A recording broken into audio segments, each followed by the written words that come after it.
भगवद गीता अध्याय 3 कर्म योग श्लोक 22 से 24।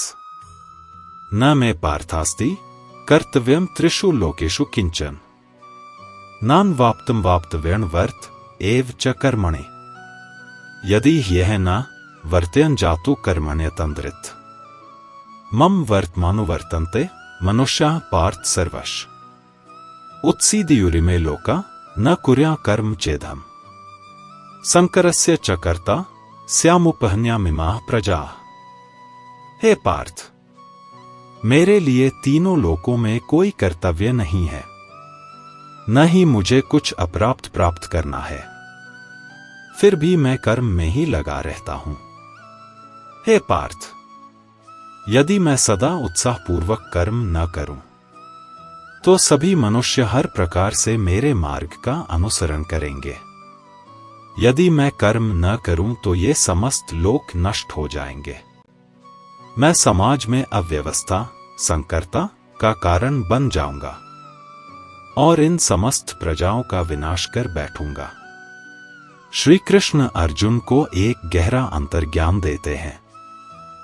वे कहते हैं, हे पार्थ, मेरे लिए तीनों लोकों में कोई कर्तव्य नहीं है, मुझे कुछ भी प्राप्त करना शेष नहीं है, फिर भी मैं निरंतर कर्म करता हूं।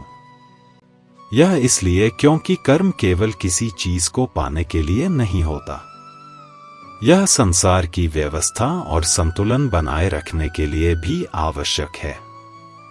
श्री कृष्ण, जिनके पास सब कुछ है और जिन्हें कुछ भी अधूरा नहीं है, वे भी कर्म करते हैं ताकि लोग उनसे प्रेरणा लें, संसार चलता रहे और धर्म बना रहे। यह हमें सिखाता है कि जब तुम्हारे पास पाने के लिए कुछ न भी हो तब भी कर्म करते रहो, दूसरों के कल्याण के लिए। यही है सच्चा निस्वार्थ नेतृत्व। श्री कृष्ण अपनी बात को और स्पष्ट करते हैं और स्वयं को आदर्श कर्मयोगी के रूप में प्रस्तुत करते हैं। वे कहते हैं, हे पार्थ, यदि मैं कर्म करना छोड़ दूं तो लोग मेरे मार्ग का अनुसरण करते हुए लोग कर्म करना छोड़ देंगे, क्योंकि लोग हमेशा उन लोगों का अनुसरण करते हैं जिन्हें वे आदर्श मानते हैं। अगर श्रेष्ठ व्यक्ति निष्क्रिय हो जाए तो सामान्य जन भी अपने कर्तव्यों से विमुख हो जाएंगे। इससे आलस्य, अव्यवस्था और अधर्म फैल जाएगा। भले ही श्री कृष्ण को स्वयं के लिए कुछ भी प्राप्त नहीं करना है, फिर भी वे निरंतर कर्मरत रहते हैं, संसार की व्यवस्था बनाए रखने के लिए, लोगों को प्रेरित करने के लिए और धर्म की रक्षा के लिए। इससे यही शिक्षा मिलती है कि यदि आप किसी भी रूप में नेता या मार्गदर्शक हैं तो आपकी क्रियाएं दूसरों को प्रभावित करती हैं।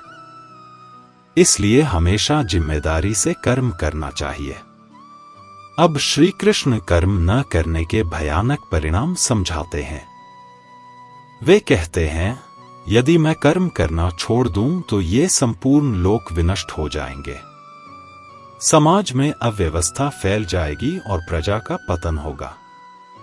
संसार का संतुलन निरंतर कर्म पर निर्भर है। सोचो, यदि सूर्य चमकना बंद कर दे, नदियां बहना छोड़ दें या मनुष्य कर्म करना बंद कर दे तो जीवन ही समाप्त हो जाएगा।